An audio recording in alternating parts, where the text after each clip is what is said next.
आज 26 जनवरी के इस शुभ अवसर पर हमारे AIGS स्कूल के प्रांगण में उपस्थित हमारे माननीय चेयरमैन सर, हमारे दुबे सर और भी जो हमारे सहकर्मी हैं और हमारे छोटे नन्हे प्यारे बच्चों, आप सभी को मेरी तरफ से ढेर सारी शुभकामनाएं। जैसा कि आप सभी को पता है कि हमारा देश अंग्रेजों के गुलामी के बेड़ियों में एक लंबे समय तक जकड़ा रहा। 1757 की प्लासी के युद्ध के बाद से हमारा भारतवर्ष, जिसको एक सोने की चिड़िया कहा जाता था, वो अंग्रेजों का गुलाम बन गया।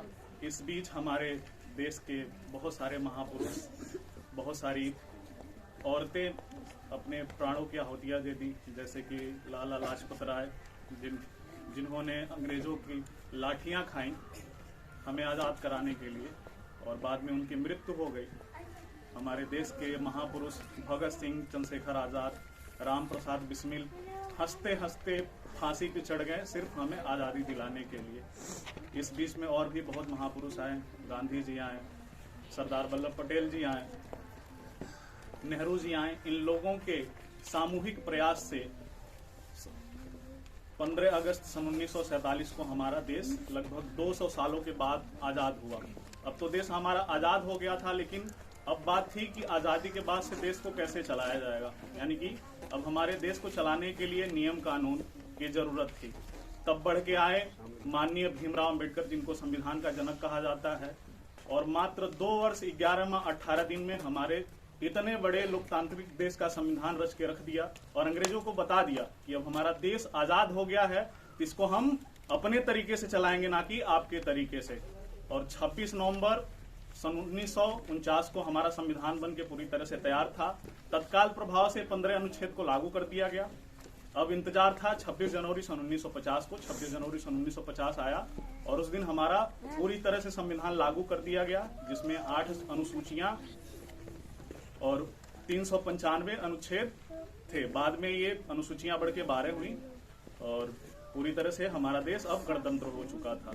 और आज उसी गणतंत्र दिवस को आज हम अपने इस विद्यालय के प्रांगण में मना रहे हैं, झंडा फहरा रहे हैं और अपने देश के महापुरुषों की याद में गीत गा रहे हैं, उनके बारे में कुछ बोल रहे हैं। तो इस दिन को लाने के लिए हमारे महापुरुषों ने अपने प्राणों की आहुति दी, अपने खून का हर एक कतरा कोशिश किया कि हर एक कतरे से हम अपने देश की धरती को सींच दें, अपने भारत माता का तिरंगा हम ऊंचा करें। और आज हमारा देश पूरी तरह से आज़ाद है।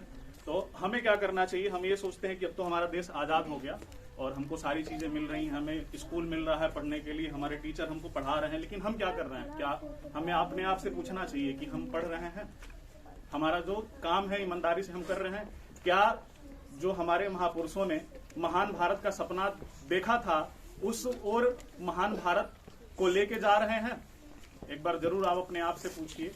और हमारा काम ये नहीं है कि हम जाके सरहद पे अभी से बंदूक उठा लें। बंदूक उठाने के लिए हमें बंदूक उठाने के काबिल बनना पड़ेगा, और काबिल बनने के लिए हमें अभी से प्रयास करना पड़ेगा। और हमारा प्रयास क्या होना चाहिए कि जो भी हमारे सब्जेक्ट की किताबें हैं, जो भी हमारे टीचर हमको पढ़ाते हैं, उनको अच्छे से पढ़ें, पूरी ईमानदारी के साथ पढ़ें, और हर साल जो भी आपका स्कूल का परिणाम आता है, उस परिणाम में अव्वल आने की कोशिश करें।